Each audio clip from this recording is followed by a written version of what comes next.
Hello, আসসালামু আলাইকুম সুপ্রিয় শিক্ষার্থীরা। আমাদের ক্লাসের ধারাবাহিকতায় আজকে আরেকটি ক্লাস নিয়ে উপস্থিত আছি। তো আজকে যে বিষয়টি নিয়ে কথা বলবো সেই বিষয়টা তোমরা অ্যাজ ইউজুয়াল কথা ইউজ করো, কিন্তু আসলে বুঝতে পারো না অনেকে যে আসলে কোনটা কিভাবে ইউজ হবে। তো কি নিয়ে কথা বলবো দেখতে পারতেছো, rules regarding kind plus kinds অথবা টাইপ অবলিক টাইপস। তো কখন কাইন্ড হবে অথবা টাইপ হবে, কখন কাইন্ডস হবে অথবা টাইপস হবে, এই বিষয়টা নিয়ে আজকে কথা বলবো।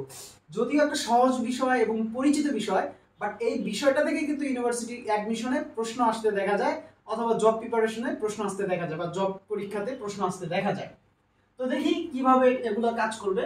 তো এগুলো এই যে যেগুলো বললাম, কাইন্ড অথবা কাইন্ডস, টাইপ অথবা টাইপস, তো বলছে যে এগুলোর পর যদি নাউন সিঙ্গুলার হয়, একটা সেন্টেন্স থাকবে সেখানে এই শব্দগুলোর পরে যদি একটা নাউন আসে এবং সেই নাউনটা যদি কোনোভাবে সিঙ্গুলার নাউন হয়, তাহলে কি হবে? এগুলো হবে কাইন্ড অথবা টাইপ হবে। শুধুমাত্র দেখে নাও, আমরা এক্সাম্পল থেকে বিষয়গুলো ক্লিয়ার করব। তারপরে দেখো, বলছে যে কখন কাইন্ডস হবে আর কখন টাইপস হবে। বলছে যে যদি নাউন প্লুরাল হয়, যে এই শব্দগুলোর পরে নাউন যদি প্লুরাল হয়, তাহলে কি হবে? তাহলে কাইন্ডস হবে অথবা কি হবে? টাইপস হবে। এটা খেয়াল রাখতে হবে। তো এখানে আমরা এক্সাম্পল দিছি। তো এক্সাম্পলটা দেখো, বলছে I have written on kind of grammar book. কয়টা বুক? বলছে বুক। দেখো তো, বুক কিন্তু সিঙ্গুলার, এটা প্লুরাল কিভাবে হবে? আমি যদি এস দিতাম তাহলে কিন্তু প্লুরাল হতো, যেহেতু এখানে এস নাই তার মানে বুঝতেই পারতেছি এটা সিঙ্গুলার নাউন।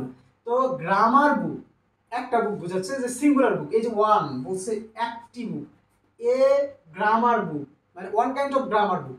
তাহলে এখানে ওয়ান কাইন্ড, এই যে একটা বুক বুঝাইছে যেহেতু সিঙ্গুলার, তাহলে এখানে কি করছে? কাইন্ড করছে। এখানে কিন্তু কাইন্ডস হয় নাই, কি বলছে?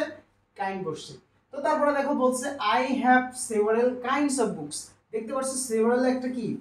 প্লুরাল ডিটারমিনার এবং বুকস এটা কি? এটা হচ্ছে প্লুরাল নাউন। তো নাউন যদি প্লুরাল হয় তাহলে কি হবে? তাহলে বলছিলাম কাইন্ডস হবে। কাইন্ড হবে না, কাইন্ডস হবে। তার মানে এটাও প্লুরাল এটাও প্লুরাল, এই দুইটাই কি হবে? তখন প্লুরাল হয়ে যাবে। তারপরে দেখো, we saw several types of animals. এই দেখো অ্যানিমালস, এখানে এস যুক্ত আছে, এস যুক্ত আছে। এটা যদি শুধু অ্যানিমাল থাকতো তাহলে আমরা কি দিতাম? টাইপ দিতাম। যেহেতু এখানে বলছে we saw several types of animals, অনেক ধরনের অ্যানিমালস দেখছিলাম, তাহলে এই যে অ্যানিমালস যেহেতু প্লুরাল, এই যে এটা হয়ে গেছে কি? প্লুরাল। টাইপটা হয়ে গেছে টাইপস। তো তারপরে দেখো, এটা বলছে দেয়ার আর মেনি, মেনি মানে তো অনেক, এমনিতে বোঝা যাচ্ছে দেয়ার আর মেনি। তারপরে ফ্রুটস দেখো, তো ফ্রুটসটা প্লুরাল, তাহলে কাইন্ড হবে না কাইন্ডস হবে? অবশ্যই কাইন্ডস হবে, কারণ এটা প্লুরাল এটাও হবে প্লুরাল। তার মানে এই ওয়ার্ডগুলোর পরে যদি কখনো নাউন সিঙ্গুলার হয়, এই ওয়ার্ডগুলো হবে সিঙ্গুলার কাইন্ড টাইপ। আর এই ওয়ার্ডগুলোর পরে নাউনটা যদি প্লুরাল হয়, তাহলে এই ওয়ার্ডগুলো কি হবে? প্লুরাল হবে, টাইপস অথবা কাইন্ডস। তো তারপরে দেখো লাস্ট এক্সাম্পল, বলছে they have one kind of story বুক।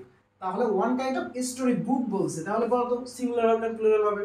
বোঝা যাচ্ছে এটা এস নাই, শুধু বুক আছে, তার মানে কি হবে? কাইন্ড হবে। তো যদিও সহজ একটা বিষয়, কিন্তু এটা কিন্তু অ্যাডমিশনে এগুলোই ঘুরে ফিরে আসে, এই জিনিসগুলো থেকেই আসে। তো এগুলো কনফিউশন হওয়া যাবে না, এই জিনিসগুলো একটু ভালোভাবে আয়ত্তে রাখলে অ্যাডমিশনে ভালো করা সম্ভব। তো ধন্যবাদ সবাইকে, আশা করি সবাই ভালো থাকবা। আল্লাহ হাফেজ।